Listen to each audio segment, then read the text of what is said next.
దేవుడిగా మీరున్నందుకు తల వంచి స్తుతులు చెల్లిస్తున్నాం ప్రభువా. ఎంత శ్రేష్టమైన భాగ్యం మాకు అనుగ్రహించారు.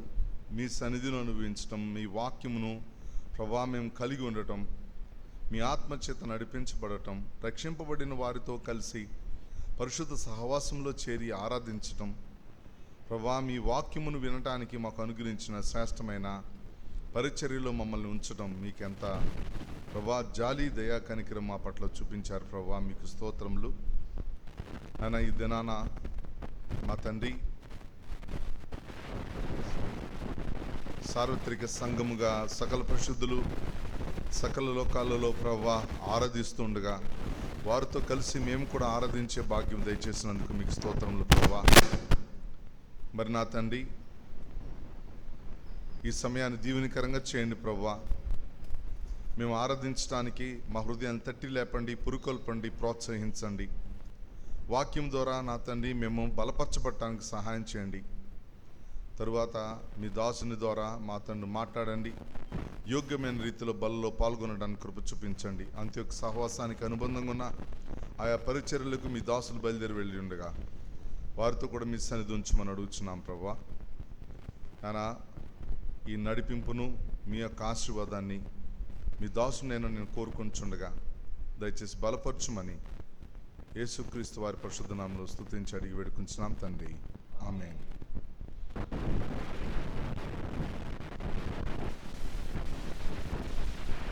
ఆరాధనకు గాను కొలస్సీయులకు రాసిన పత్రిక మొదటి అధ్యాయము 12, 13, 14 వచనాలు అందరం కలిసి ఒకేసారి చదువుకుందాం. కొలస్సీయులకు రాసిన పత్రిక మొదటి అధ్యాయము 12, 13, 14 వచనములు 9 నుంచి కలిసే ఉన్నాయి.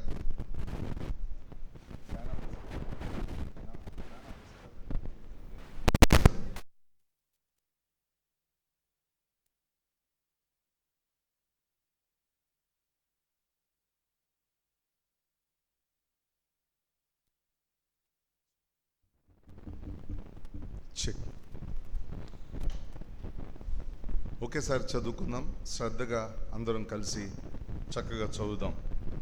అందుచేత ఈ సంగతి వినిన నాటి నుండి మేమును మీ నిమిత్తము ప్రార్థన చేయుట మానక మీరు సంపూర్ణ జ్ఞానమును ఆత్మ సంబంధమైన వివేకమును గలవారును ఆయన చిత్తమును పూర్ణముగా గ్రహించిన వారునై ప్రతి సత్కార్యములో సఫలులగుచు దేవుని విషయమైన జ్ఞానముందు అభివృద్ధి పొందుచు అన్ని విషయములలో ప్రభువును సంతోషపెట్టునట్లు ఆయనకు తగినట్టుగా నడుచుకొనవలననియు ఆనందముతో కూడిన పూర్ణమైన ఓర్పును దీర్ఘశాంతమును కనపరుచున్నట్లు ఆయన మహిమ శక్తిని బట్టి సంపూర్ణ బలముతో బలపరచబడవలననియు తేజోవాసులైన పరిశుద్ధుల స్వాస్థ్యములో పాలివారమగుటకు మనలను పాత్రులుగా చేసిన తండ్రికి మీరు కృతజ్ఞతాస్తుతులు చెల్లింపవలననియు దేవుని బ్రతిమాలుచున్నాం.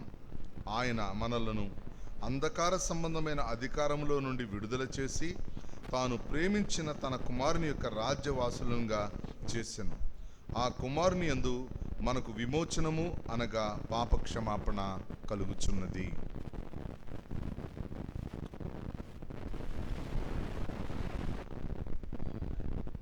ఈ యొక్క వచ్చిన భాగంలో మనకు అర్థం చేసుకోవాల్సిన ప్రాముఖ్యమైన విషయం ఏంటంటే, పూర్వం మన స్థితి నుంచి నేటి మన ఆశీర్వాదకరమైన స్థితి, పూర్వం నుండి ఇప్పుడు ఎంత శ్రేష్టమైన స్థితిలోనికి దేవుడు మనల్ని తీసుకుని వచ్చాడో అంతటి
క్షమించండి, కొంచెం అంతరాయం కలిగింది. టెక్నికల్గా కొంచెం సమస్య ఏర్పడింది. చదువుకున్నటువంటి ఈ యొక్క కొలసీలకు రాసిన పత్రిక పౌలు గారు రాసిన ఈ వచన భాగాలలో గత జీవితము మనది ఎలాంటిదో, ప్రస్తుతం ఉన్న శ్రేష్టమైన స్థితి మనకి ఎలా సంభవించిందో చెప్తున్నాడు.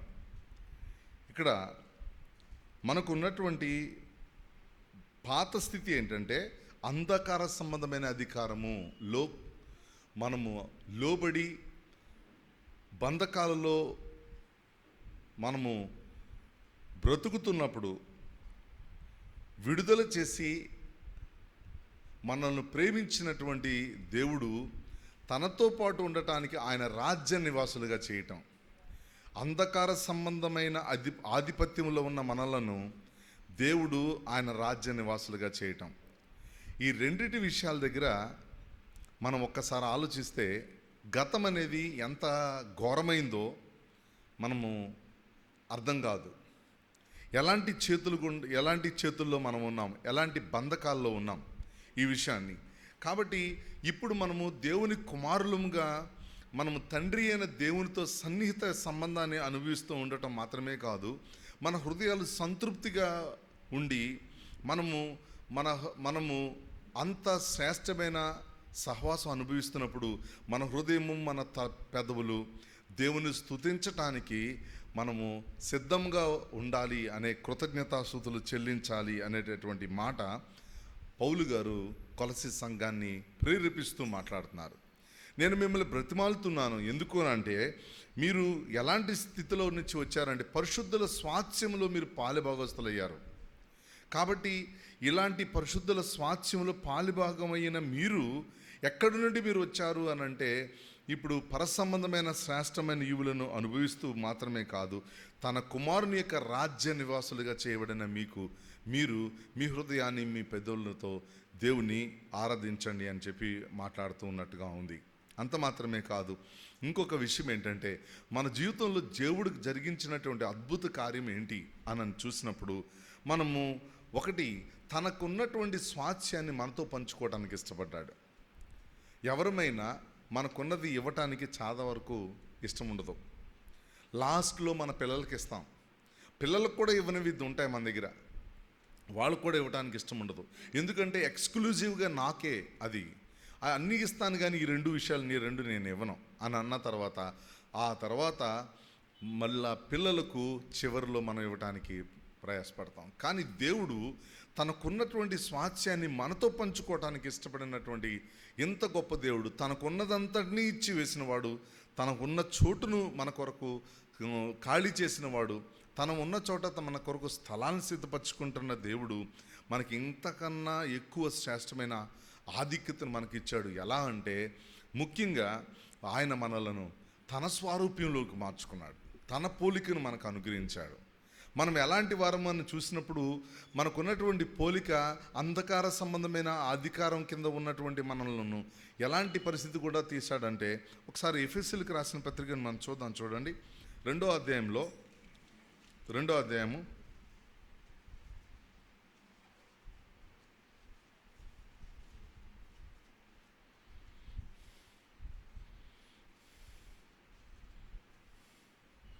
2వ వచనం. 2వ అధ్యాయము 2వ వచనం. మీరు వాటిని చేయొచ్చు, చదవండి. వాయుమండల సంబంధి అయిన అధిపతిని అనగా అవిధేయులైన వారిని ప్రేరేపించు శక్తికి అధిపతిని అనుసరించి ఈ ప్రపంచ ధర్మము చొప్పున మునుపు నడుచుకుంటిరి. ఇక్కడ ఈ యుగ సంబంధమైన ఆధిపత్యం కింద ఆ అధికారం కింద ఉన్నాము. మనము అధికారం చొప్పుననే ప్రవర్తించాము, అధికారం చెప్పినట్టుగా మనం ప్రవర్తించాం. అంత మాత్రమే కాదు, ఇదే పత్రికలో 6వ అధ్యాయం 12వ వచనం చూడండి ఒకసారి. ఎఫెసీయులకు రాసిన పత్రిక 6వ అధ్యాయము 12వ వచనం. ఏలయనగా మనము పోరాడున్నది శరీరులతో కాదు, కానీ ప్రధానులతోనూ అధికారులతోనూ ప్రస్తుత అంధకార సంబంధులకు లోకనాథులతోనూ ఆకాశ మండలమందున్న దురాత్మల సమూహములతోనూ పోరాడుచున్నాము. ప్రస్తుత అంధకార సంబంధులకు లోకనాథులు. కాబట్టి ఇలాంటి వారి చేతిలో ఉన్నటువంటి వారము. అంత మాత్రమే కాదు, చీకటి అని అనగానే ఎలాంటి విషయాలు మనకి గుర్తుకొస్తాయి అని అంటే, అపోస్తుల కార్యముల గ్రంథం 26వ అధ్యాయము, అపోస్తుల కార్యముల గ్రంథం 26వ అధ్యాయము 18వ వచనం, 26వ అధ్యాయము 18వ వచనం.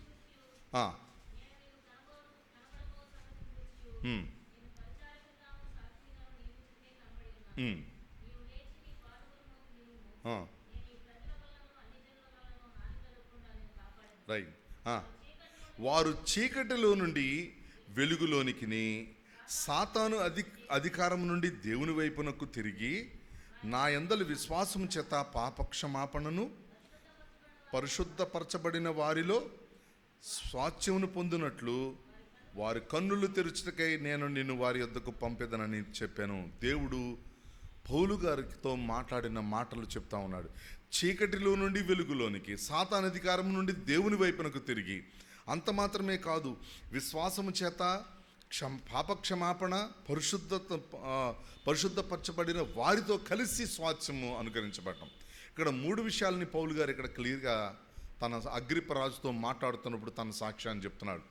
ఎలాగంట, చీకటి నుండి వెలుగులోనికి, సాతాను అధికారం నుండి దేవుని వైపునకు తిరగటం మాత్రమే కాదు, పాపక్షమాపణ పరిశుద్ధత పొందినటువంటి విశ్వాసులతో కలిసి స్వాస్థ్యం అనుగ్రహించబడటం. ఇది అనుభవపూర్వకంగా పొందిన వారికి మాత్రమే అర్థమవుతుంది. నిన్నటి దినాన మంచి కాపరి తన యొక్క నిరీక్షణలోనికి, తను శత్రువుల ఎదుట భోజనం సిద్ధపరచడం అనే ఒక మాట దగ్గర అన్నగారు నిన్న ఒక ఎక్స్పోజిషన్ చెప్పడం జరిగింది. ఎలాంటి ప్రభావం నుండి మనం తప్పించబడ్డాము, ఇక మన మీద ఏలుబడి చేయనటువంటి చీకటి, ఏలుబడి చేయనటువంటి మరణము, నిరీక్షణకు ముగింపు క్రీస్తు మంచి కాపరిగా ఆయన 23వ కీర్తనలో ఎలాగున్నాడంటే, శత్రువుల ఎదుట తన భోజనము సిద్ధపరిచినట్టు పర సంబంధమైన శ్రేష్టమైన ఆతిథ్యంలోనికి దేవుడు మనల్ని తీసుకువెళ్తున్నట్టుగా ఇక్కడ నిన్న దేవుడు సేవకుని ద్వారా మాట్లాడారు.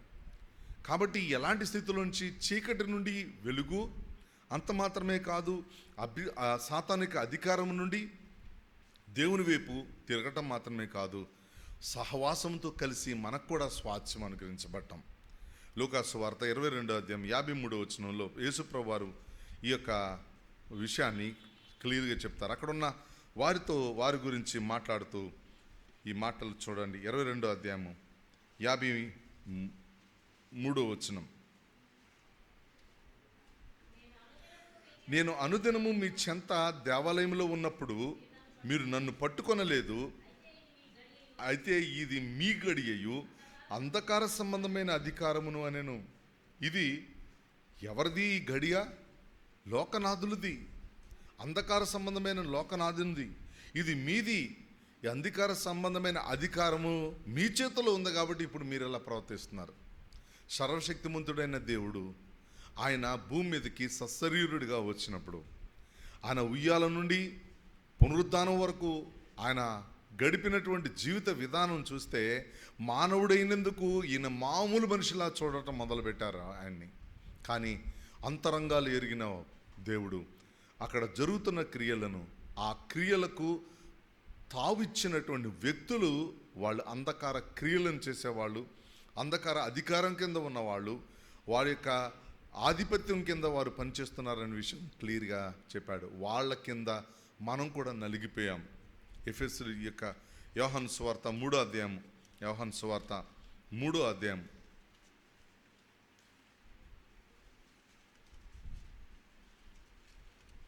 19-20 వచనాలు. 3వ అధ్యాయము 19-20 వచనాలు.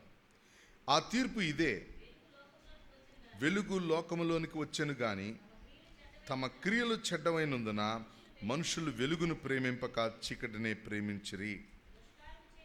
దుష్కార్యము చేయి ప్రతివాడు వెలుగును ద్వేషించును, తన క్రియలు దుష్క్రియలుగా కనపడుకుంటున్నట్లు వెలుగునద్దకు రాడు. మనము ఎంతటి ఇదేంటంటే స్ట్రాంగ్ మ్యాగ్నెటిక్ ఫీల్డ్. ఫిజిక్స్లో అయస్కాంత క్షేత్రం అంటారు దాన్ని. అయస్కాంత క్షేత్రము హై మ్యాగ్నెటిక్ ఫీల్డ్ ఉన్నప్పుడు, మీరు ఎంఆర్ఐ స్కానింగ్ ఉన్నదంటే మ్యాగ్నెటో రెజొనెన్స్ ఇమేజ్ మాట అది. అక్కడ ఆర్నమెంట్స్ కానీ ఇనుపో సంబంధించిన వస్తువులు కానీ పిన్నిస్లు కానీ ఏం ఉండకూడదు. హై మ్యాగ్నెటిక్ ఫీల్డ్లో వెళ్తున్నప్పుడు చాలా ప్రికాషన్స్ ఉంటాయి. ఆ హై మ్యాగ్నెటిక్ ఫీల్డ్లో ఎంతటి ఆకర్షణ ఉంటుందంటే ఒక చిన్న పినిసు ఆ పెద్ద మిషన్ పాడు చేసేస్తుంది. కాబట్టి ఇలాంటి మనకు ఆ స్కానింగ్ సరిగ్గా రాదు సరిగదా, మన దగ్గర ఉన్న చిన్న వస్తువు వలన అది పాడైపోద్ది మిషన్. ఇంత అంధకార సంబంధమైన ఆధిపత్యంలో మనం ఎలా ఉన్నామంటే బయటికి రాలేక, ఎవరు మమ్మల్ని విమోచించక, ఏ విధంగా కూడా మనము విడుదల పొందలేక నిస్సహాయ పరిస్థితుల్లో కూరుకుపోయి అందులోనే కొట్టుమిట్టాడుచు, అందులోనే మూలుగుచు, మరణమునకు జోగుచున్న వారిగా మారిపోయాం. ఇది మన యొక్క గత స్థితి. ఇలాంటి స్థితిలో నుంచి all of a sudden just మబ్బుల్ని ఇలా తొలగించినట్టు ఒక్కసారిగా మన రూపం మారిపోయింది, మన స్థితిగతులు మారిపోయినాయి, దేవునితో సంబంధం ఏర్పడిపోయింది, దేవుని యొక్క స్వాస్థ్యం మనకు ఇవ్వగలిగాడు. మనము ముఖ్యంగా ఆయనకున్నదంతటినీ మనతో షేర్ చేసుకుంటున్నాడు ఆయన. ఎవరికి ఏమి ఇవ్వరు. భూమి మీద తల్లిదండ్రులు కూడా అన్నీ ఇవ్వరు, కొన్ని ఉంచుకుంటారనే విషయం మనకు తెలుసు. కానీ దేవుడు అలాగా కాదు, తన యొక్క స్వాస్థ్యాన్ని ఇవ్వడానికి ఇష్టపడ్డాడు. ముఖ్యంగా మనలను ప్రేమించాడు కనుక తన కుమారుని కూడా మన కొరకు ఇవ్వటానికి వెనుతీయలేదు. ఇలాంటి ఆధిపత్యం నుంచి మనం విమోచించబడ్డామనే విషయాన్ని చూసినప్పుడు మనం అందులోని తీవ్రతను అర్థం చేసుకుందాం. దేవుని యొక్క విమోచన క్రయధనం అనేది ఎంత గొప్పదో, ఆ తరువాత మనకు దొరికినటువంటి ఈ స్థానం ఎంత చక్కగా ఊరికినే దొరికేసినట్టుగా మనం మాట్లాడుకుంటాం, చాలా చులకనగా చూస్తాం. కానీ ఇట్స్ నాట్, ఈ paid the price but not cheap. ఆయన విమోచన మూల్యాన్ని పూర్తిగా చెల్లించాడు, కానీ అది వెల తక్కువైంది కాదు. కాబట్టి మనము ఈ యొక్క చీకటి రాజ్యానికి అపవాది అధికారి అయితే, వెలుగు రాజ్యానికి యేసుప్రభు అధికారి. ఇప్పుడు మనం ఎలాంటి ఆధిపత్యం కింద వచ్చాము? వెలుగు సంబంధమైన ఆధిపత్యంలోనికి వచ్చాము. దేవుడు మనకు ఎలాంటి అంధకార రాజ్యంలో నుండి నిత్య రాజ్యంలోనికి వారసులుగా చేసేసాడు ఆయన. చీకటి నుండి వెలుగులోనికి, అంత మాత్రమే కాదు, దేవుని అనుగ్రహించిన స్వాస్థ్యంలోనికి మనలను నడిపించారు. కాబట్టి ఇప్పుడు మనకు వెలుగునివ్వటం ద్వారా మనం వెలుగు సంబంధులుగా చేయబడ్డామనే విషయాన్ని మనం జ్ఞాపకం చేసుకుందాం. తరువాత వారసత్వం అనగానే ఎలాంటి వారసత్వాన్ని మనం పొందుతున్నాము అనేది మనం ఎఫెసీయులకు రాసిన పత్రిక 1వ అధ్యాయం 14వ వచనం చూసాం. ఒకసారి మనం పేతురు రాసిన పత్రిక 1వ అధ్యాయం 4వ వచనం చూద్దాం. పేతురు రాసిన మొదటి పత్రిక 1వ అధ్యాయము 4వ వచనం, 3-4 వచనాలు కలిసి ఉన్నాయి. అందరం కలిసి మరొకసారి చదువుదాం.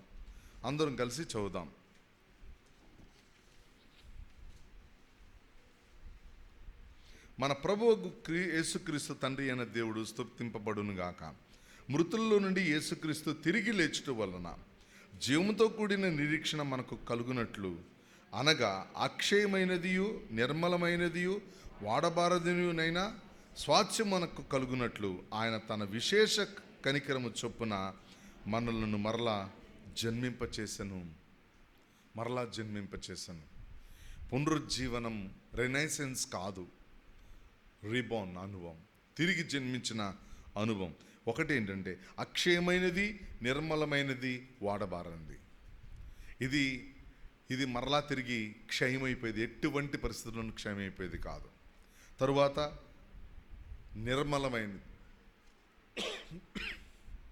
నిర్మలమైనది, వాడబారనిది.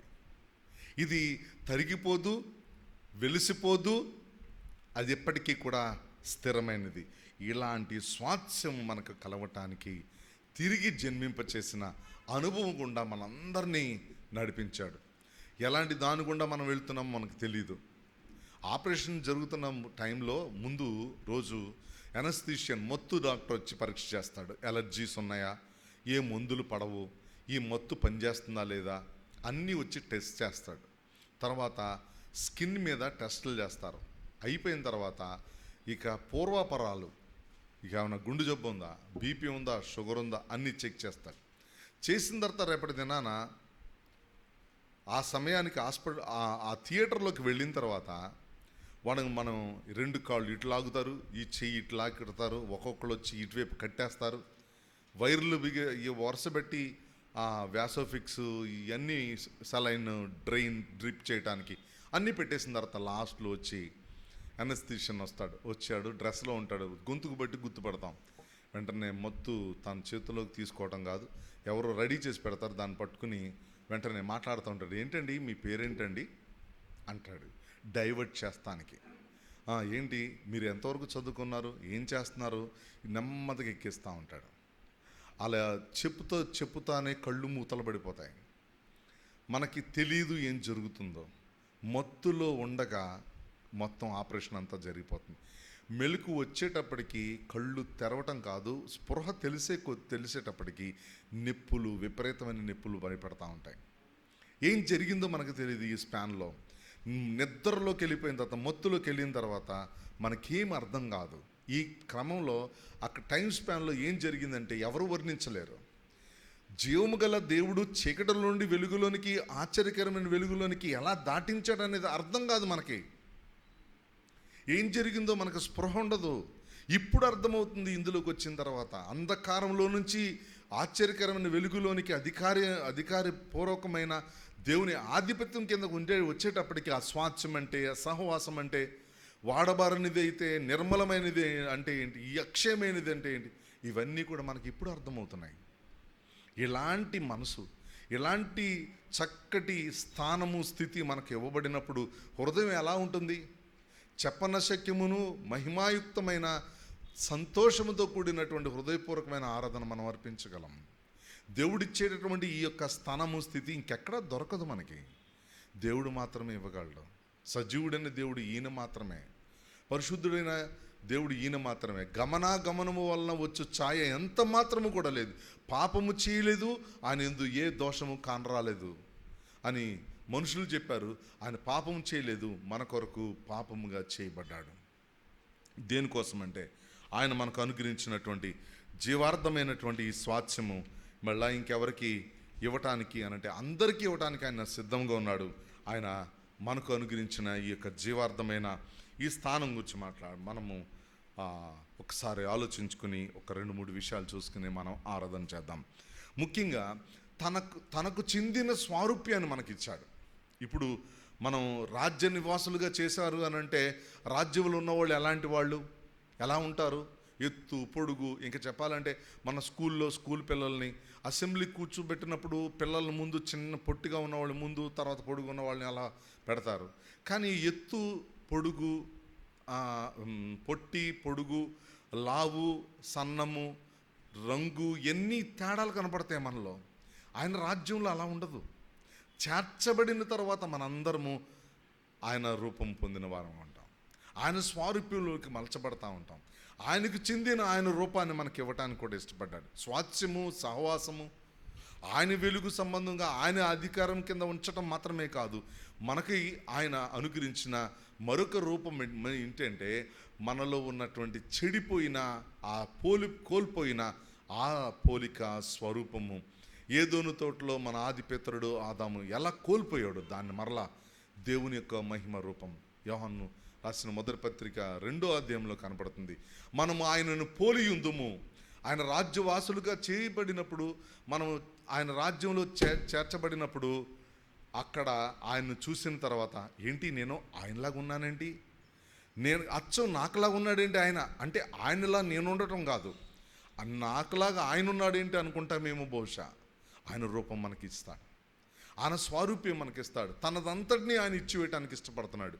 కాబట్టి ముఖ్యంగా వెలుగు సంబంధులుగా చేయటంలో వెనకాల ఆయన స్వాస్థ్యం ఇవ్వటం మాత్రమే కాదు, సహవాసం ఇవ్వటం మాత్రమే కాదు, ఆయన స్వారూప్యం కూడా ఇవ్వటానికి ఇష్టపడ్డాడు. మరి ఇంకొక విషయం ఏంటంటే, మనము అంధకార శక్తి నుండి విమోచించబడిన తర్వాత మనకి స్వేచ్ఛనిచ్చాడు. మనం స్వతంత్రమునిచ్చు ఆత్మ నియమం చొప్పున మనము ముందుకు వెళ్తా ఉన్నాం. మనకి నిర్బంధం లేదు, ఇలాగే చెయ్యాలనేది ఎక్కడా లేదు.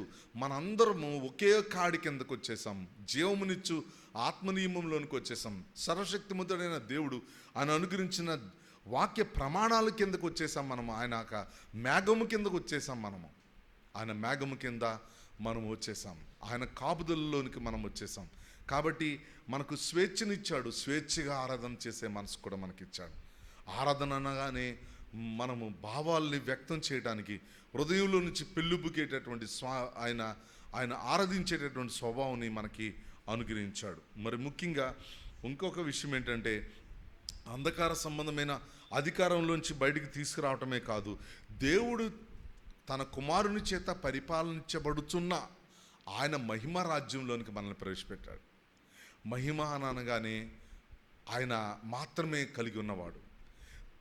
సహవాసమునకు దేవుడు కళంకము, డాగు, ముడత, మచ్చ అటువంటిది ఏదీ లేకుండా ఉదక స్నానము చేత పరిశుద్ధపరచడానికి అనుదినము ఆయన పూనుకుంటున్న దేవుడు సంఘంని మహిమగల సంఘముగా మార్చుతున్నాడు. కాబట్టి ఆయన మహిమగల రాజ్యంలో మహిమగల సంఘాన్ని చేర్చుకోవడానికి ఇష్టపడుతూ ఉన్నాడు.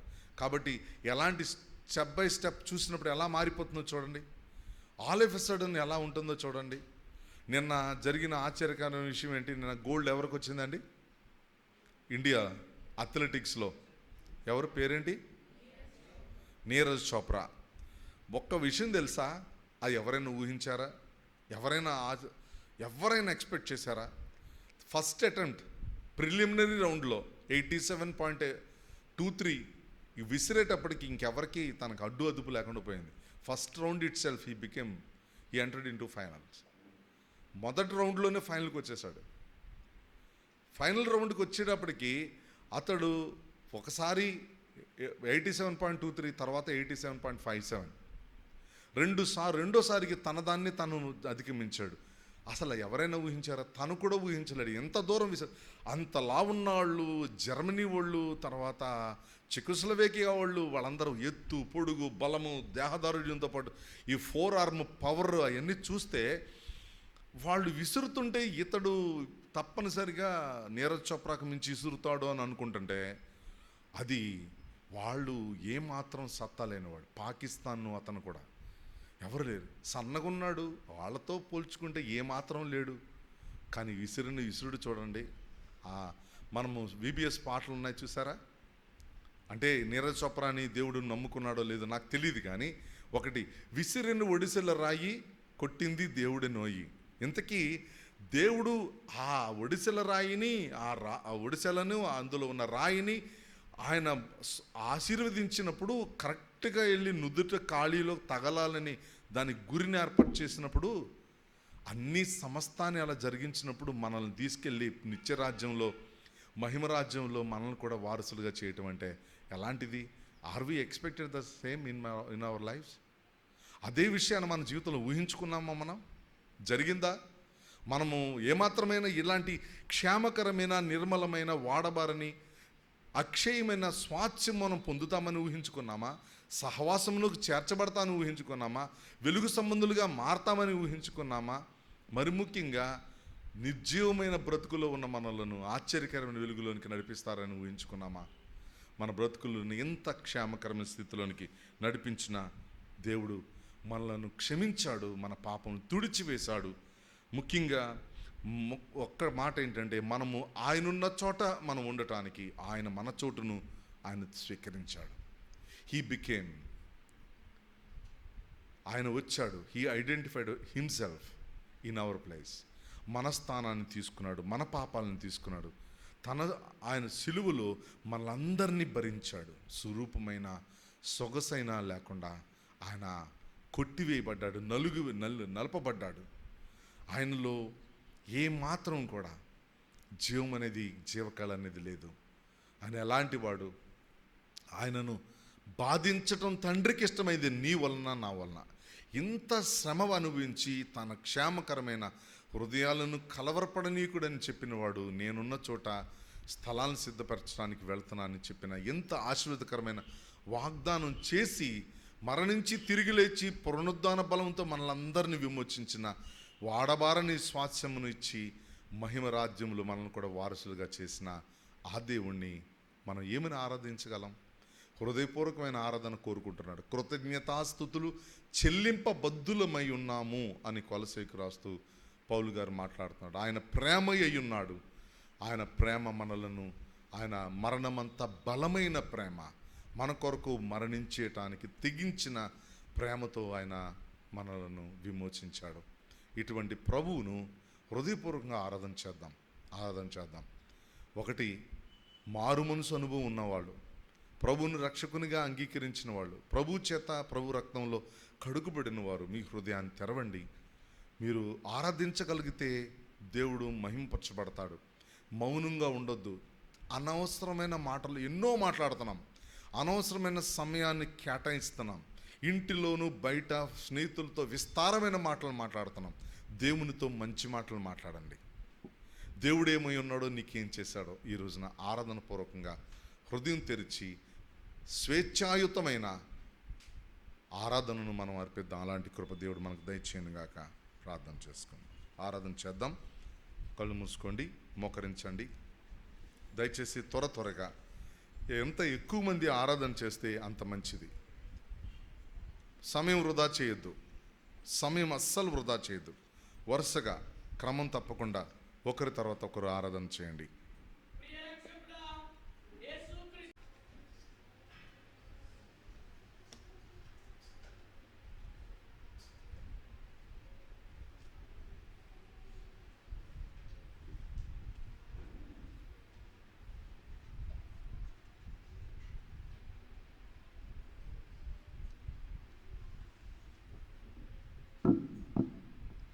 గత వారంలో మనం ఒక చిన్న మాట, కలవరం అనే మాటను ధ్యానం చేశాం.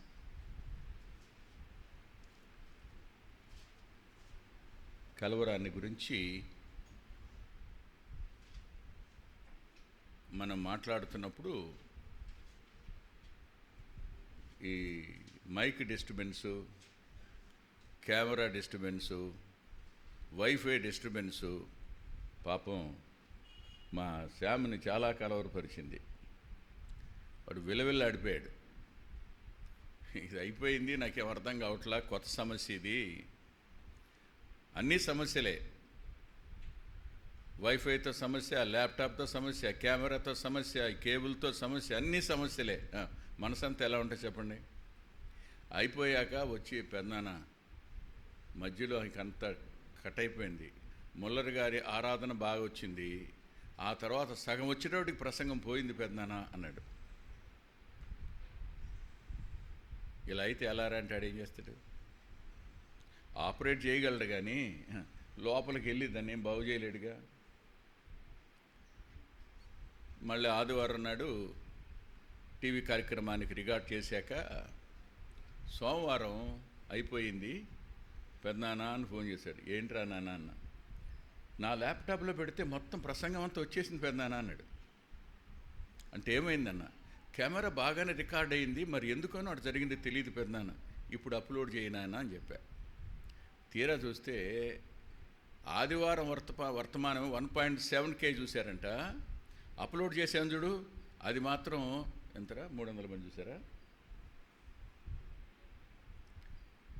పాపం విని విని విని విని మళ్ళీ విని ఇంకొకరితో విని ఇంకోళ్ళ దాంట్లో విని ఎంతో కొంత అందులో నుంచి కలవరాన్ని గురించి నేర్చుకుందామని పాపం ఎన్ని ప్రయాసపడ్డారో.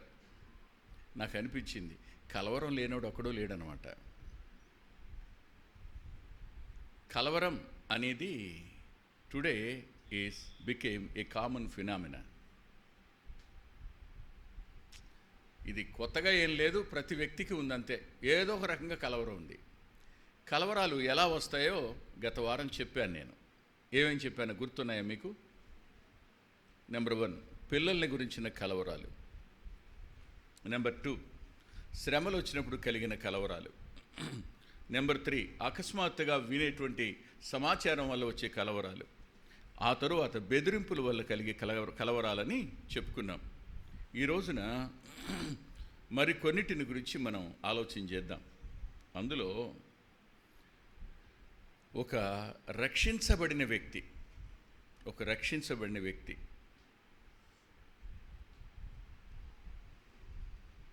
ఇలా కలవరపడతాడు. తన గతం అతన్ని కలవరపెడుతుంది.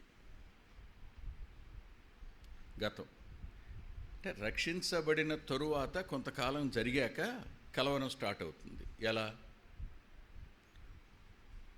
అపవాది వాడు తంత్రగొట్టు.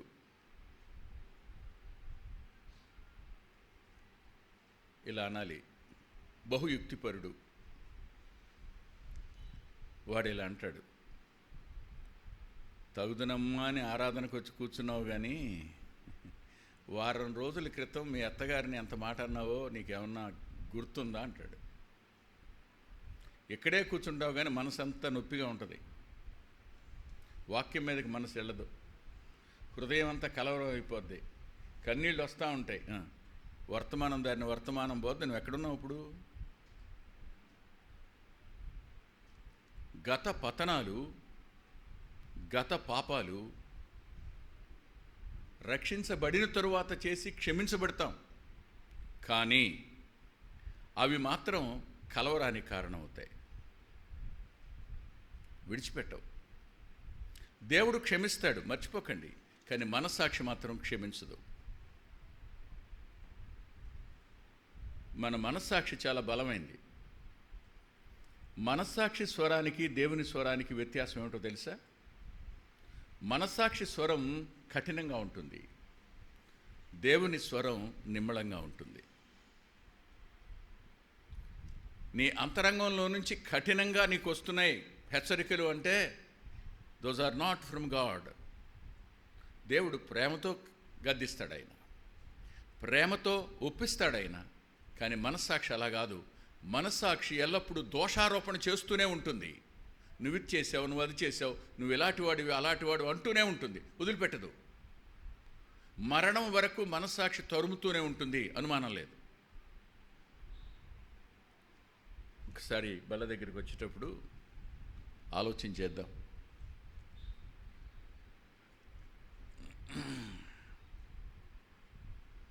నిజమే ప్రభువా,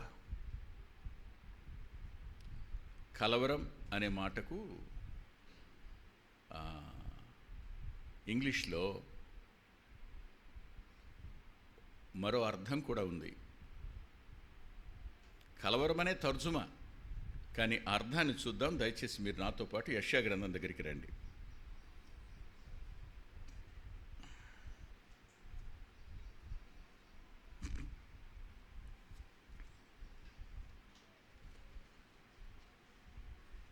ఇరవై 21వ అధ్యాయం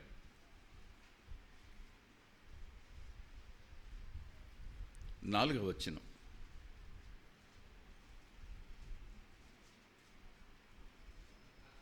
నా గుండె తటతట కొట్టుకొనుచున్నది,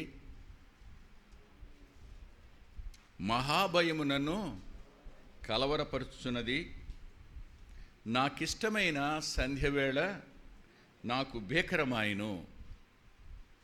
ఇది తెలుగు తర్జుమా. కానీ ఇంగ్లీష్ తర్జుమాని మీ ముందుంచుతాను, జాగ్రత్తగా వినండి. My heart wayward, my heart wayward. తడతడ కొట్టుకుంటుంది అంటే అర్థం ఏంటి చెప్పండి? వేవర్డ్ అంటే, వేవరింగ్ అంటే నిలకడ లేకుండా ఉండడం, అలలు రేగి కొట్టినట్టు ఉండడం, అసమతౌలిత రావడం, పాలుపోని పరిస్థితి, నిలకడలేని స్థితి ఏర్పడుతుంది అంతరంగంలో. నెంబర్ 1. తర్వాత అన్నాడు మై హార్ట్ వేవర్డ్ అని తర్వాత ఫియర్ఫుల్నెస్ ఫ్రైటెండ్ మీ. ఫియర్ఫుల్నెస్ ఫ్రైటెండ్ మీ. ఫియర్ఫుల్నెస్ అనే పదానికి మహాభయము అని తర్జుమా చేశారు, అంటే దేవుని భయం అని. ఫ్రైటెండ్ మీ, నన్ను భయపెట్టింది. కలవరం అనే దాంట్లో ఏముందన్నమాట? భయపెట్టబడిన పరిస్థితి ఉంది. కలవరం అంటే భయపెట్టబడడం. ఇలా అంటారండి, ఎవరో ఒక కుర్రాడు పెళ్లి కాకముందు బుద్ధి తక్కువే ఉత్తరం ఒకటి రాశాడు ఎవరో ఒక అమ్మాయికి. పెళ్ళయింది కుర్రాడికి, మంచి ఆఫీసర్ ఉద్యోగం వచ్చింది. ఓ రోజు ఫోన్ వచ్చింది. ఫోన్లో నువ్వు రాసిన ఉత్తరం అంతా చదివి వినిపించి, మీ ఆవిడకి ఈ పంపిద్దాం అనుకుంటున్నాను,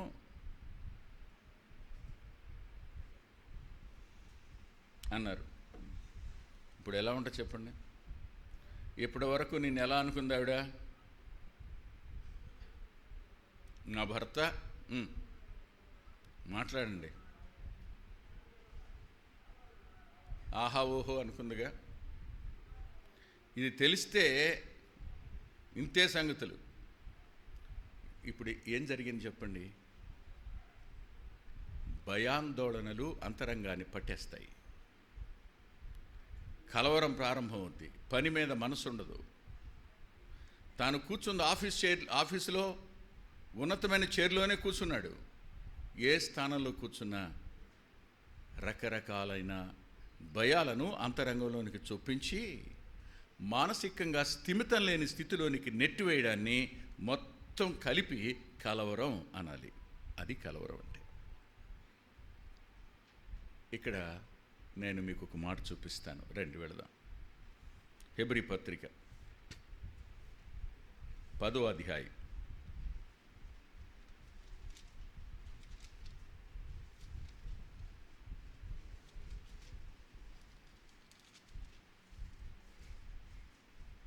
17వ వచనం.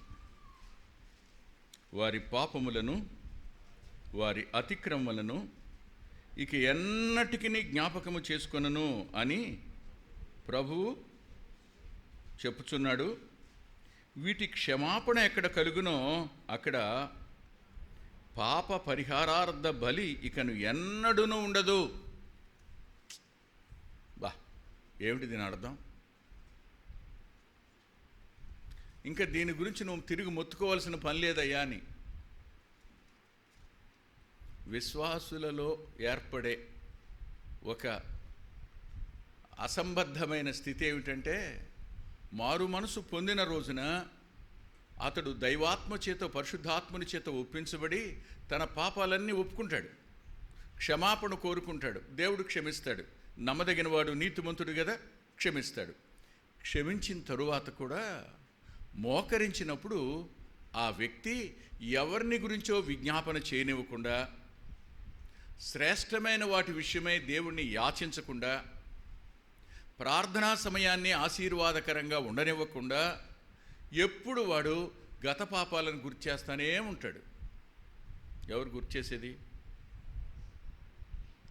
దైవాత్మ కాదు, గుర్తు చేసేది దురాత్మే. మర్చిపోకండి ఈ మాట. దేవుడు అన్నాడు, వాటిని నేను ఎక్కడ పడవేశాను? లోతైన అగాధంలో పడేశాను, సముద్రం లోతైన అగాధంలో పడేశాను. ఇక ఎన్నటికి నేను దాన్ని జ్ఞాపకం చేసుకోను అన్నాడు. అంటే అర్థం ఏమిటి చెప్పండి? క్షమించినవాడు మర్చిపోయాడు, ఇక ఎప్పటికీ గుర్తు చేసుకోడు. కానీ మనం వాటిని ఎందుకు గుర్తు చేసుకుంటున్నావు? దేవుడే మర్చిపోయిన వాటిని. దేవుడు ఇక మళ్ళా తిరిగి పాప పరిహారార్థ బలే లేదబ్బాయి, నువ్వు మళ్ళా వచ్చి క్షమాపణ చెప్పవలసిన అగత్యత లేదు అంటున్నప్పుడు మళ్ళీ తిరిగి అదే పాపాలు ఒప్పుకుంటా ప్రభువా నిజమేనా ఆయన అంటా ఉంటే ప్రయోజనం ఏంటి? కలవరాలు. దేవుడు క్షమించాడు, మనమే పాటి వాళ్ళం వాళ్ళని క్షమించుకొని ఉండడానికి. దేవుడే క్షమించాడు, దేవుడే మర్చిపోయాడు. నువ్వు గుర్తు చేసుకుని గాయపరచడానికి నీకే హక్కుంది?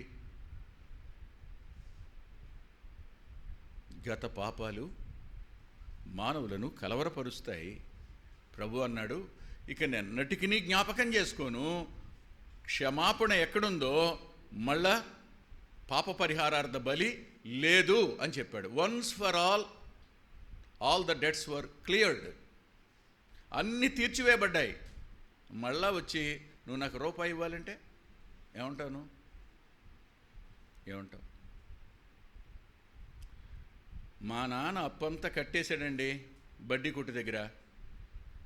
నువ్వు చేస్తావుగా, అప్పు చేస్తావుగా బడ్డీ కొట్టు దగ్గర, అమ్మా నాన్నలు చెప్పకుండా.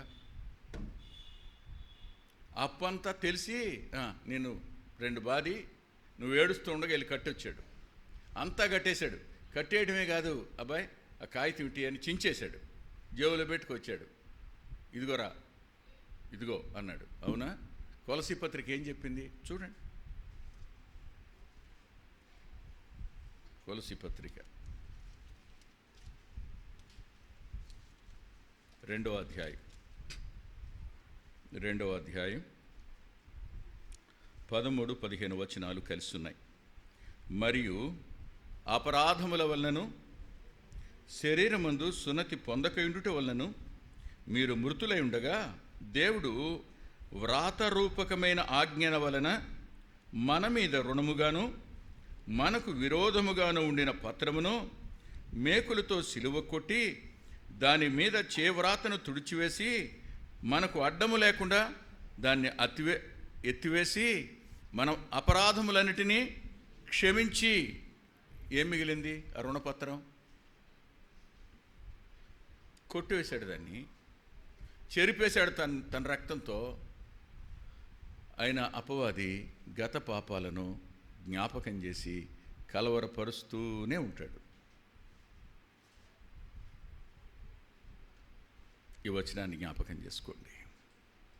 వాడు నీ గత పాపాన్ని గుర్తు చేసిన ప్రతిసారి హెబ్రీ పత్రిక 10వ అధ్యాయం 17వ వచనాన్ని జ్ఞాపకం చేసుకోండి. నెంబర్ 1. నెంబర్ 2 దగ్గరికి వెళదాం.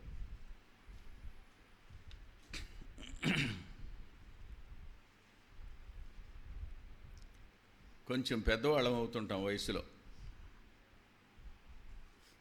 లేదు మీరు యవనస్తులు,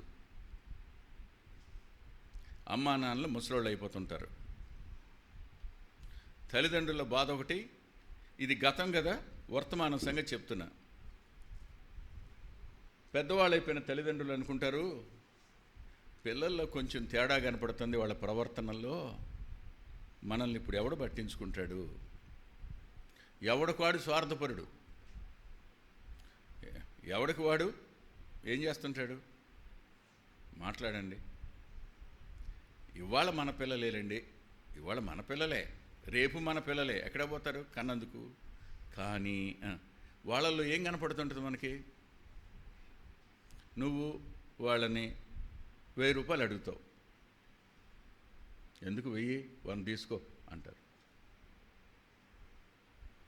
వాడికి నీ జేబులోంచి 1000 తీసి ఇచ్చిన రోజు గుర్తొస్తుంది నీకు. గుర్తు రాగానే నీ మనసు ఏమనిపిస్తుంది? వీడు అసలు నన్ను చూస్తాడా? వర్తమానాన్ని గురించిన భయాలు వృద్ధులకు వస్తాయి. అంతేకాదు, యవనస్తులకు కూడా ఈ కరోనా కాలంలో చాలా భయం. అకస్మాత్తుగా మా నాన్న చనిపోతే మేమేమైపోవాలి? అకస్మాత్తుగా మా అమ్మ చనిపోతే ఏమైపోవాలి? మా కండిషన్ ఏమిటి? ఎవరు మమ్మల్ని చూస్తారు? ఎవరు మమ్మల్ని పట్టించుకుంటారు? ఎవరు మా బాధ్యత వహిస్తారు? ఎన్ని భయాలో, ఎన్ని కలవరాలు కాదు. రాత్రిపూట పిల్లలకు నిద్ర ఎందుకు పట్టదండి? పడకకు అటువైపు తిరిగి ఎందుకు కన్నీళ్లు తుడుచుకుంటారు వాళ్ళు? పెద్దలెందుకు లేచి భయంతో దిండ్లు వెనక వేసుకుని అలా జారబడి కన్నీళ్లను తుడుచుకుంటూ చీకట్లోకి అలా చూస్తా కూర్చుంటారు? కారణం ఏంటంటారు? ఇప్పుడు నన్ను ఎవరు చూస్తారు? ఇప్పుడు నన్ను ఎవరు పట్టించుకుంటారు? ఇప్పుడు నా కోసం ఎవరు? తల్లిదండ్రుల వయసు మీరిపోతున్నప్పుడు, వారు మరణానికి దగ్గరవుతున్నప్పుడు, పిల్లల్లో వారి ప్రవర్తనలో తేడా కనపడుతున్నప్పుడు తల్లిదండ్రులకు కలవరమే, పిల్లలకు కలవరం ఉంది. ఇప్పుడు ఏం చేయాలి మనం? ఈ కలవరాలు కూడా కలవరపరుస్తుంటాయి. ఒకటి గుర్తుపెట్టుకుందాం,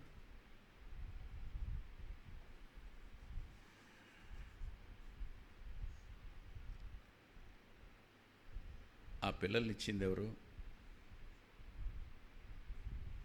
ఆ పిల్లల్నిచ్చింది ఎవరు? సతీష్, ఎవరిచ్చారు పిల్లల్ని? మనంతటా మనమేం తెచ్చుకోలేదు వాళ్ళని. కడుపులో ఉన్నప్పుడు ఆడ మగ కూడా తెలియదు మనకి. మీ అమ్మలాగా పుడతాడని ఊహించిన కూడా ఊహించుండవు.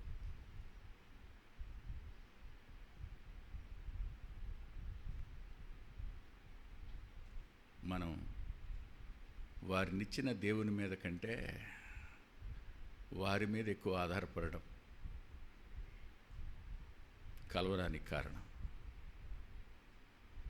యవనస్తులతో ఇలా అంటాను, ఆ అమ్మా నాన్నలు ఇచ్చింది ఎవరు?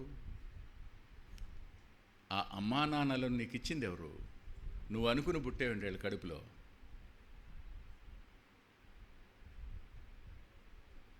ఎవరైనా అడిగితే కమలమ్మ గారి కడుపు నువ్వు పుడతావంటరా అని అడుగుంటే అప్పుడు ఆ రోజున ఎట్టి పరిస్థితుల్లో పుట్టను ప్రభువా అన్ని దెబ్బలు ఎవడు తింటాడు? రోజు కొడద్దయ్యే, నేను మాత్రం పుట్టననే ఉండు కదా నేను. అవునుగా, మీకు తెలుసా మా అమ్మ ఎలా కొట్టేదో? అలా కొట్టబెట్టేట్టున్నా నేను, కొట్టకపోతే ఇంకెట్టుండే ఉన్నాం. ఎప్పుడైనా మా అమ్మ నన్ను కొట్టకపోతే కొత్తగా ఉండేది, నాకు దెబ్బలు తగలేదు గీపికి. మనం అనుకుని ఆ అమ్మ కడుపులో ఆ నాన్నకి పుట్ల, అది దేవుని యొక్క సార్వభౌమ చిత్తం అంతే. ఆ తల్లిదండ్రులు ఎల్లకాలం ఉంటారని నీకేమైనా ఆయన హామీ పత్రం రాసిచ్చి నిన్ను పుట్టించాడా? లేదుగా, లేదు. ఒకటి గుర్తుపెట్టుకోండి, earthly life is purely temporary. భూ సంబంధమైన జీవితం పూర్తిగా తాత్కాలికం, పూర్తిగా తాత్కాలికం, అనుమానం ఏం లేదు. ఇక్కడ గుర్తుపెట్టుకోవాల్సింది పెద్దలైనా యవనస్తులైనా ఈ కలవరాల వద్ద ఒక వచనాన్ని జ్ఞాపకం చేసుకోండి. రెండు వెళదాం. హెబ్రీ పత్రిక 13వ అధ్యాయం.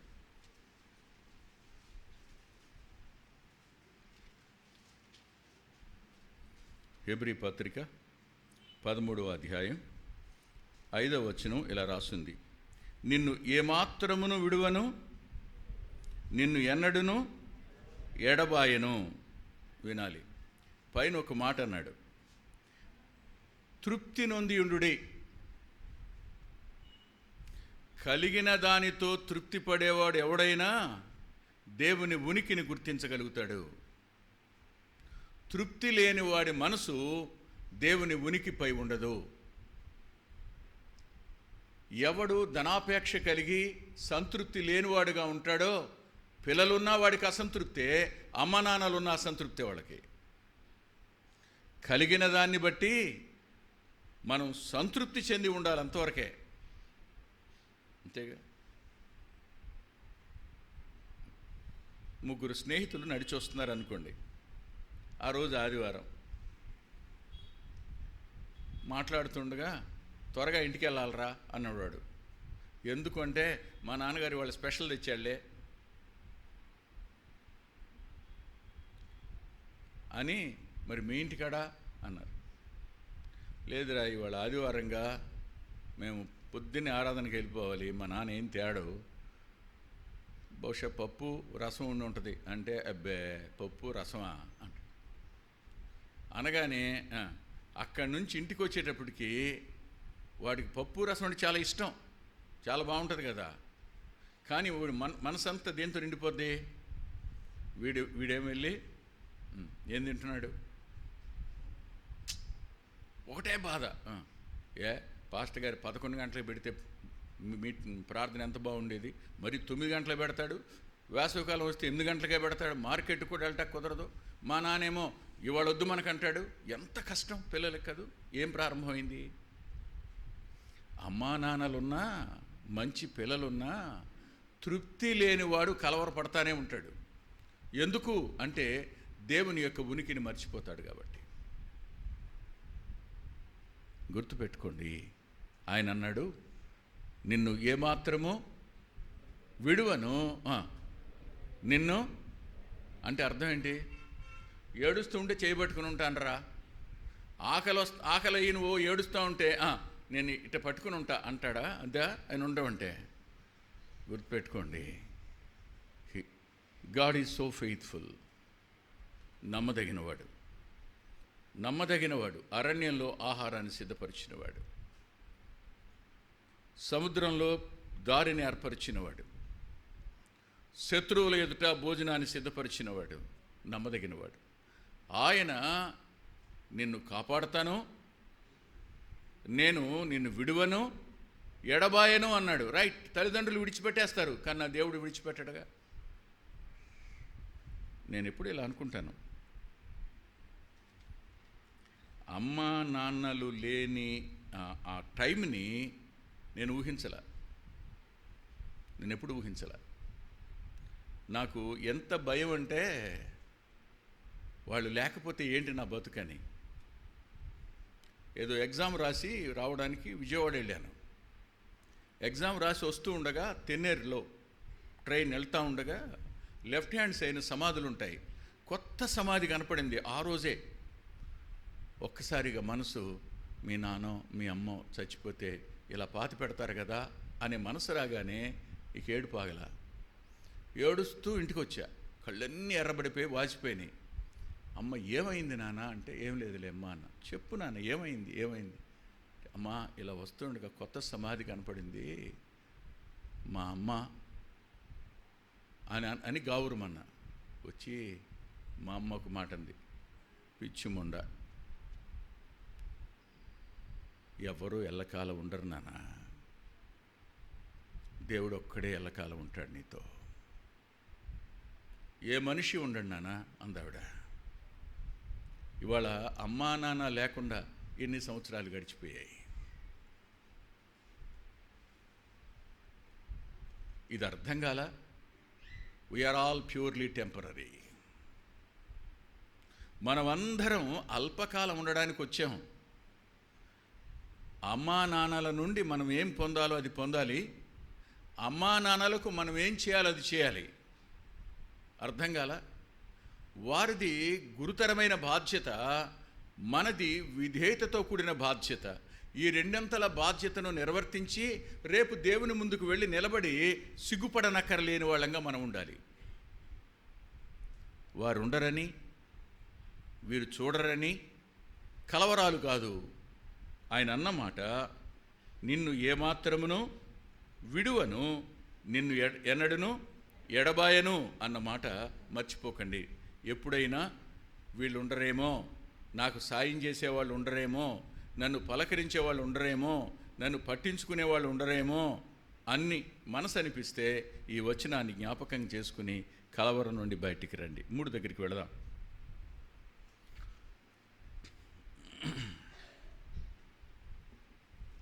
ఇకపోతే భవిష్యత్ అనేది కూడా భలే భయం. భవిష్యత్ అనేది భలే భయం.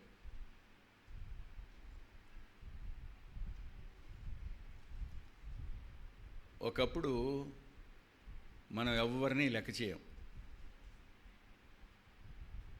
ఎవడైనా మన మాట వినాలి, అంతేగా?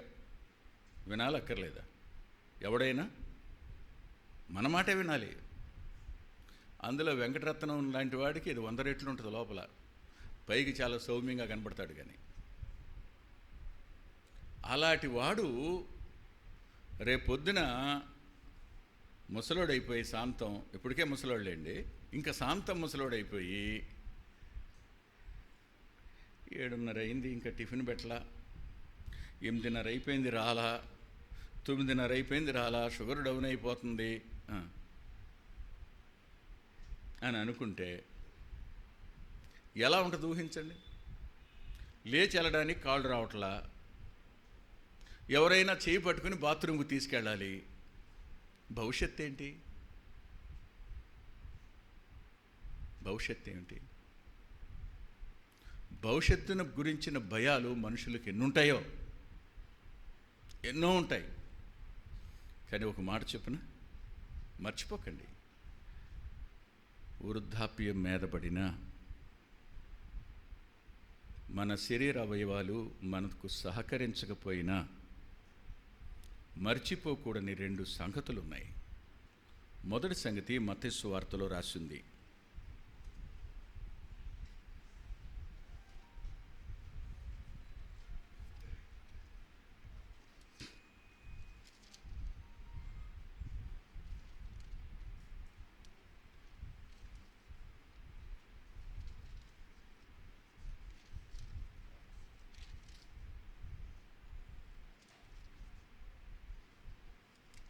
మత్తయి సువార్త 28వ అధ్యాయం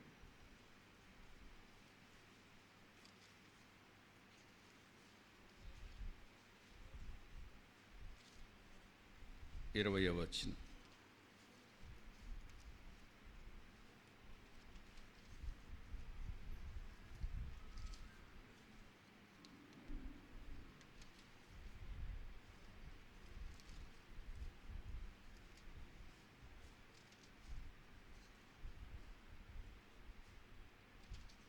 చదువుతారా మాట?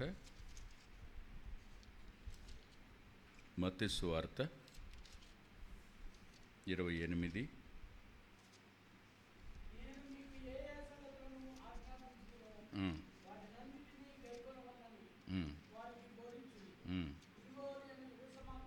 ఇదిగో నేను యుగ సమాప్తి వరకు సదాకాలము నీతో కూడా ఉన్నాను. ఎప్పటిదాకా ఉంటాడట ఆయన?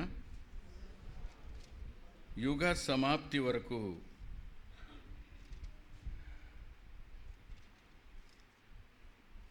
అంతేకాదు, ఆయన యెషయా గ్రంథం 46వ అధ్యాయం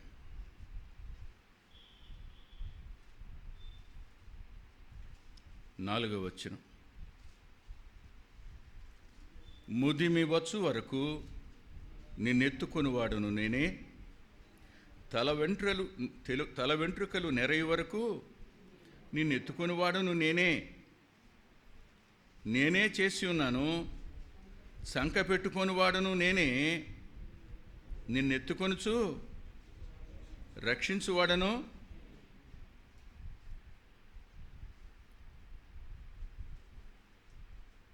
వదిలిపెట్టేస్తాడని ఎలా అనుకుంటున్నారు? భవిష్యత్తును గురించిన కలవరాల వద్ద దేవుని వాగ్దానాలను జ్ఞాపకం చేసుకుని కలవరాల నుంచి బయటికి రావాలి. ఇకపోతే ఇవి భౌతిక సంబంధంగా కలవరాలు, కానీ ఆత్మ సంబంధంగా కూడా కొన్ని కలవరాలు ఉంటాయి.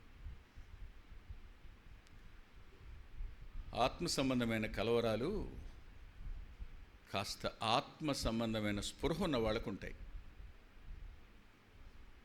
శరీరానుసారంగా ఉన్న వాళ్ళకు ఉండవు ఇవి.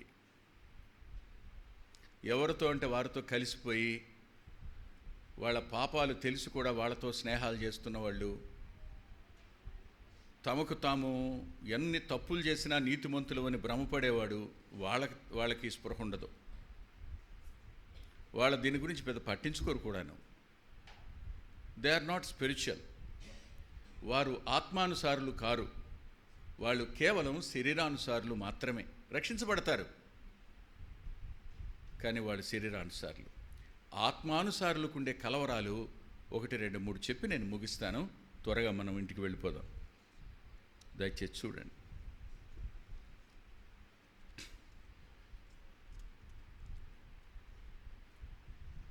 నలభై కీర్తన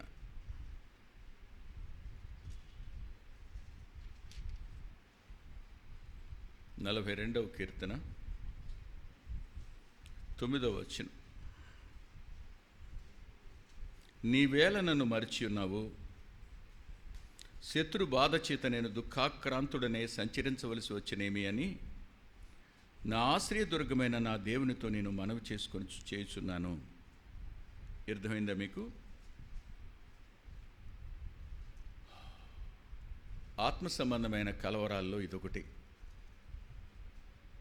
నీ స్నేహితులు నిన్ను అడుగుతారు, నీ రక్త సంబంధులు నిన్ను అడుగుతారు, ప్రభు నమ్ముకున్నావు కదరా, మీ అమ్మ నమ్ముకుంది, మీకెందుకు జరిగింది ఎలాగో, నువ్వు కూడా వెళ్ళావుగా మందిరానికి అంటారు. క్రింద రాశాడు ఆ మాట చూడండి. నీ దేవుడు ఏమాయనని నా శత్రువులు దినమెల్లా నన్ను అడుగుచున్నారు, వారు తమ దూషణల చేత నా ఎముకలను విరుచుచున్నారు. వాళ్ళ మాటలు నా అంతరంగాన్ని శూలాల్లా గుచ్చుకుంటున్నాయి, నీ దేవుడు ఏమైపోయాడు అని. అప్పుడు ఈ కీర్తనాగారుడికి ఓ భయం వచ్చింది, కలవరం వచ్చింది. అదేమిటంటే, నువ్వు కానీ నన్ను మర్చిపోయావా అని. నువ్వు కానీ నన్ను మర్చిపోయావా అని. అడ్డాళ్ళలో ఓ పెద్ద ఆయన ఉన్నాడు, అడ్డాడు కాదు, కొమరోళ్ళు. ర్యాన్ గారు నేను పామరు మీదుగా వస్తున్నాం, రాయ్ కొడతాను మీ ఇద్దరిని. వాక్యం వినకుండా నవ్వుకుంటా,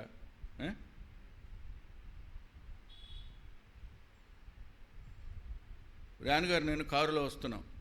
కొమరోలు దగ్గరికి రాగానే ఓ పెద్ద ఆయన సైకిల్ దొక్కొస్తున్నాడు. అన్నయ్య ఈయన వయసు ఎంతో తెలుసా మీకు అన్నాడు. తెలియదు నాన్న, 98, 99 ఉంటాయి అన్నయ్య అన్నాడు. ఎవరు? ర్యాన్ గారు.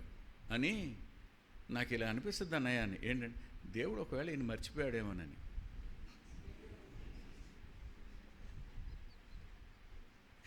నాకు నవ్వాగల, ఇంతకాలం ఎందుకు బతుకున్నాడయ్యా అంటే దేవుడు మర్చిపోయి ఉంటాడు. ఇంకా మనిషి ఇక్కడ ఉన్నాడు, 99 వచ్చేస్తున్నాయి, ఇంకా సైకిల్ దొక్కుతా బాగానే ఉన్నాడు, తీసుకెళ్ళటం మర్చిపోయాడేమో, నవ్వాగల. అలాగే చాలాసార్లు ఇబ్బందులు కలుగుతున్నప్పుడు, అనారోగ్యాలు వస్తున్నప్పుడు, కష్టాలు వస్తున్నప్పుడు, శ్రమలు వస్తున్నప్పుడు, బాధలు కలుగుతున్నప్పుడు, అవసరతలు కూడా తీరని పరిస్థితులు ఏర్పడుతున్నప్పుడు అంతరంగం విలవిల్లాడిపోతుంది. విలవిల్లాడిపోయి అరే నేను ఇంత నిజాయితీగా ఉంటే, నీ కొరకు ఇంత ఆకలి దెప్పులు కలిగి ఉంటే, నాతో పాటు మందిరానికి అనేక మందిని వెంట పెట్టుకొని నేను వెళ్తూ ఉంటే, ఇలాంటి కండిషనా, ఇలాంటి పరిస్థితులా నా జీవితంలోనికి? వీళ్ళందరూ ఎన్ని మాటలు అంటున్నారు, నువ్వు వింటున్నావా? నువ్వు కన్నా మర్చిపోయావు నన్ను. Have you forgotten lord? నువ్వు మర్చిపోయావు ప్రభువా నన్ను. దేవుడు మర్చిపోయాడేమో, దేవుడు మర్చిపోయాడేమో, దేవుడు మర్చిపోయాడేమో అంటే అపవాది చెవి దగ్గర ఏమంటుంటాడు? నిన్ను మర్చిపోయాడయ్యా. అంతేగా. ఇప్పుడు 4 పిల్లలు ఉంటారు ఇంట్లో, 3కి బట్టలు కొని తెచ్చారు. తెచ్చితే 4 చిన్నపడ్డారు. 3కి బట్టలు ఇచ్చినోడికి 4వాడి ముఖం ఎలా ఉంటుంది? మాట్లాడరే. మన తోటి వాళ్ళు బాగానే ఉన్నారు, వాళ్ళ పరిస్థితులు హాయిగా ఉన్నాయి, నీకే కష్టం వచ్చింది, నీ ఒక్కడికే బాధ అన్నట్టుంటుంది. కానీ అప్పుడు ఒక మాట అన్నాడు, మీరందరూ అండర్ సైజు కదరా, మీరందరూ చెప్పండి, అండర్ సైజు మీకు రెడీమేడ్లో దొరుకుతాయి, వీడికి రెడీమేడ్లో దొరకవు, ఇచ్చొచ్చాం కుట్టి పంపిస్తారని. ఆలస్యం అవుద్ది. మర్చిపోయినట్ట కాదు. ఇంకా ఇలా అంటాను, ఏమోనండి అందరికీ పిల్లల్ని ఇచ్చారు, నాకే పిల్లల్ని ఇవ్వలేదు, ఎంతకాలం ఎదురు చూడాలి? నేను చాలామందికి చెప్పాను ఈ సంగతి. బాబు, మీ తోటలో మీరు తోటకూర విత్తనాలు వేశారు, ఎన్ని రోజుల్లో వస్తాయి చెప్పానా? తోటకూర విత్తనాలు ఎన్ని రోజుల్లో వస్తాయి? అసలు వేసిన అలవాటు ఉంటేగా మీకు. అవసరమైన తోటకూర తినరు కదా, పెరట్లో ఉన్న పొన్నగంటి కూర తినరు. అవన్నీ తింటే మనకు కష్టం. ఆరోగ్యం ఇచ్చేవాడు జోలికి పోం, వాటి హిస్టరీ కూడా తెలుసుకోం. మనకు కావాల్సిందంతా ఏంటి? లేనిపోయిన చరిత్రలు తెలుసుకుంటావు కానీ ఆరోగ్యానికి అవసరమని నేను తెలుసుకో. మహా అయితే 3-4 రోజుల్లో మొలుస్తుంది. ఏది? తోటకూర విత్తనం. నేను ఇలా అంటాను, కొబ్బరికాయ ఎన్ని రోజులకు వస్తుంది? మాట్లాడండి, ఎన్ని రోజులకు వస్తుంది? It takes not less than ఎంతకాలం రా? నెలలు పడద్ది. అవునా? నా ఇంకా రాలేదంటే ఇప్పుడు ఇలా అంటాను, తోటకూర విత్తనాలు త్వరగా వస్తాయి, వాటి లైఫ్ ఎంత, వాటి విలువ ఎంత? ఆలస్యంగా వచ్చిన కొబ్బరి మొక్క విలువ ఎంత, దాని లైఫ్ ఎంత? దేవుడి ఆలస్యం వెనక అంత వ్యత్యాసం ఉంటుందని గుర్తుపెట్టుకోండి. అంతేగాని మర్చిపోలేదు ఆయన మర్చిపోడు. ఆయనకి మతిమరుపు రాదు. రాణగారు అనుకున్నట్టు వస్తుందా మతిమరుపు? ఆయనకి రాలా, ఎప్పుడూ రాదు. ఆయన మతిమరుపే వచ్చుంటే నాలాంటి వాడు బతకడానికి అవకాశం ఉండేది కాదు. ఈ కరోనా కాలంలో కుటుంబం గడవడం కానీ బతకడం కానీ అనేది everyday I saw miracle. Everyday. మీరంతా అది కాదా? మనందరి జీవితాలు అవి కావా? హాస్పిటళ్ళు పడకల మీదకి వెళ్ళినప్పుడు మళ్ళీ తిరిగి ఎలా వచ్చారు మీరు? మర్చిపోయాడు ఆయన? మర్చిపోలేదుగా. కానీ చెవి దగ్గర వాడేమంటాడు? దేవుడు మర్చిపోయాడేమో, నిన్ను మర్చిపోయాడేమో, మర్చిపోయాడు. ఎన్నడూ మర్చిపోడు. ఇది మర్చిపోకూడదు మీరు. ఎన్నడూ మర్చిపోడు ఆయన. 2,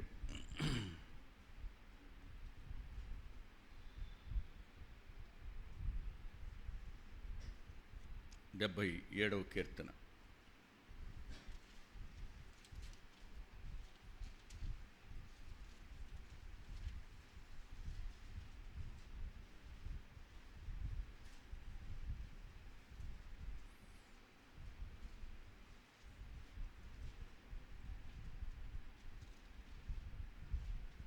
ఏడవ వచనం. ప్రభువు నిత్యము విడనాడున, ఆయన ఇక నెన్నడును కటాక్షింపడా, ఆయన కృప ఎన్నటికీ లేకుండా మానిపోయినా, ఆయన సెలవిచ్చిన మాట తరతరములకు తప్పిపోయినా, ఆయన కటాక్షింపక మానినా, ఆయన కోపించి వాత్సల్యత చూపుకుండునా. ఈ పదాలు ప్రతి ప్రశ్న ఒక ఆత్మీయుని అంతరంగ కలవరం. ప్రతి ప్రశ్న ఒక ఆత్మీయుని అంతరంగ కలవరం. ఎన్ని సంవత్సరాలు ఎదురు చూడాలి? ఎంతకాలం కనిపెట్టాలి? ఎంతకాలం ఓర్చుకోవాలి? ఈ అత్తగారింట ఈ ఆరళ్ళు నేను ఎన్ని సంవత్సరాలు అనుభవించాలి? ఈ భర్తతో కష్టాలు ఎన్ని సంవత్సరాలు అనుభవించాలి? ఈ భార్య యొక్క దెప్పిపొడుపులు ఎంతకాలం నేను సహించాలి? ఈ పిల్లల యొక్క బాధ్యత రాహిత్యాన్ని ఎంతకాలం నేను సహించాలి? ఈ నష్టాలను నేను ఎంతకాలం సహించాలి? విశ్వాసి వర్ధిల్లుతున్న లోకాన్ని చూసి కలవరపడి ఇక శాంతం దేవుడు నిత్యం వదిలిపెట్టేస్తాడేమో, నన్ను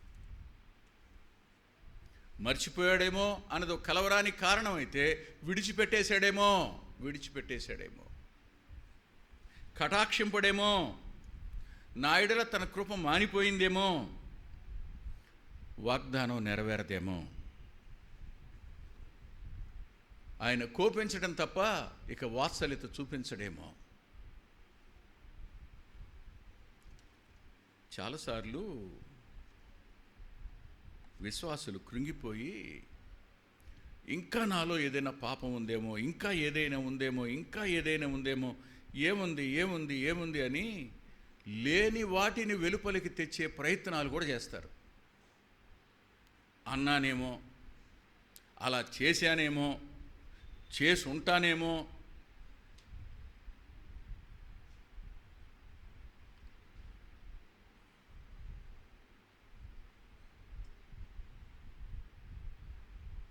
ఇలా అంట. నా యవ్వన కాలంలో నేను ఎవరిని ప్రేమించలే. ఎవరిని ప్రేమించడం అటు పిచ్చి పనులు ఏమి లేవు నాకు. కానీ ఎవరో ఆ తరువాత ఆయన ప్రేమించాడంట అన్నప్పుడు ఉన్న కష్టంలో నిజంగా అలాంటిది ఏదైనా చేశానా?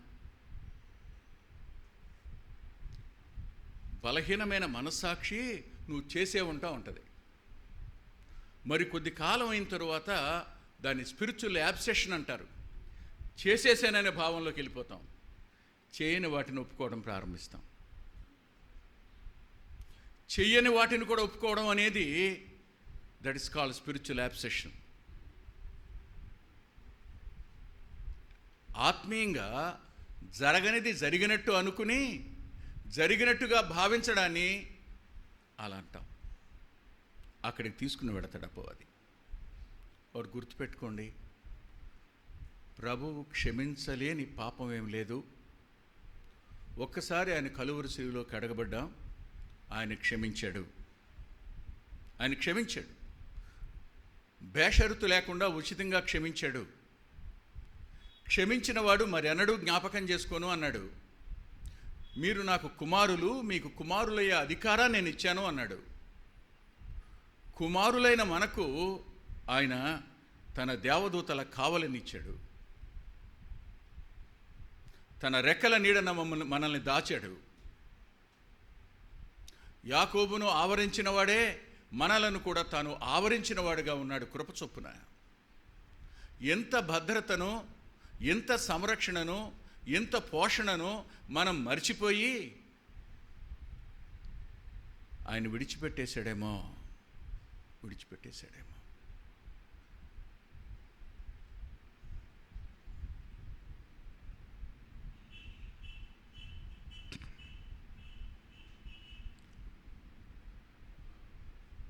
ఒక 1928వ సంవత్సరంలో జరిగిన ఒక సంఘటన. అతని పేరు పెన్నిస్. అతను నడుపుతున్న వ్యాపారం ఒక్కసారిగా డిస్టర్బ్ అయిపోయింది. ఉంటుందో ఊడిపోద్దో అర్థం కాని పరిస్థితులు వచ్చేసినాయి. విపరీతమైన కలవరానికి లోనయ్యాడు కనుక నొప్పి, బ్రెయిన్లో పెయిన్ వస్తూ ఉంది, హార్ట్ సైడ్ పెయిన్ వస్తూ ఉంది, పెయిన్ అంతే. హాస్పిటల్లో జాయిన్ చేశారు. డాక్టర్స్ ఏం చేస్తారు?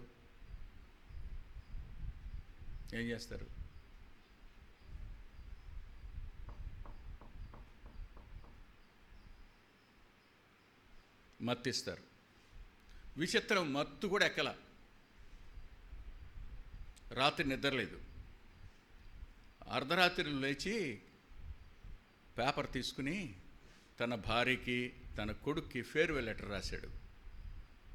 తన స్నేహితుడికి కూడా ఫేర్వెల్ ఉత్తరాలు రాశాడు. తెల్లవారిపోయింది. చచ్చిపోతాడు. ఇక సూర్యోదయం అయ్యేటప్పుడు చచ్చిపోతాను నిర్ణయానికి వచ్చేసాడు. ఆ ప్రక్కనే హాస్పిటల్లో చాపెల్ ఉంది. అందులో డాక్టర్సు, నర్సెస్ తెల్లవారుజామున వచ్చి ప్రార్థన చేసుకుంటారు. ఆ ప్రార్థన చేసుకున్నప్పుడు వాళ్ళకు పాట పాడారు. పరిస్థితులు ఏవైనా, పరిస్థితులు ఎలాంటివైనా ఇంకా దేవుడు నిన్ను ప్రేమిస్తూనే ఉన్నాడు. దేవుడు నిన్ను పట్టించుకుంటూనే ఉన్నాడు. ఈ పాట ఆ తెల్లవారుజామున విన్నప్పుడు లేచి కూర్చున్నాడట. నొప్పి ఏమైపోయిందో తెలీదు. అనూహ్యమైన ఆదరణ తన అంతరంగానికి కలిగింది. లేచి వెళ్ళి చేపల్లో కూర్చున్నాడు. మర్చిపోకండి, విడువనన్నవాడు, ఎడబాయినన్నవాడు, సదాకాలం తోడుంటానన్నవాడు, ముదిమి వచ్చు వరకు చంకనెత్తుకొని నేను మోస్తానన్నవాడు ఆయన విడనాడతాడా? మర్చిపోతాడా? ఆయన మర్చిపోడు, విడనాడడు అనడానికి ఈ బల్ల గుర్తు. నీ కొరకు, నా కొరకు తన ప్రాణాన్ని బలిపెట్టాడు ఆయన. తన రక్తాన్ని చిందించాడు ఆయన. మన కొరకు మన ప్రాణానికి బదులుగా తన ప్రాణం పెట్టి, మన ప్రాణాన్ని తన ప్రాణం కంటే తక్కువ చేసుకున్నాడు ఆయన. ఇంతగా ప్రేమించి ఆ ప్రేమ రుజువులను మన ముందుంచి మీరు కలవరపడుతున్నారా? వాగ్దానాలను సందేహిస్తున్నారా? నా పోషకత్వాన్ని సందేహిస్తున్నారా? నా ప్రణాళికను సందేహిస్తున్నారా? మనుషులను చూసి మీరు ఆయాసపడుతున్నారా? వాళ్ళు వరిదెలడం చూసి అంతరంగంలో మీరు తట్టుకోలేని అసూయపడి దేవుని మీద తిరగబడుతున్నారా అని ప్రభు మనల్ని ప్రశ్నిస్తున్నప్పుడు పశ్చాత్తాపంతో బలవద్దకు వెడదాం, మోకరిద్దాం.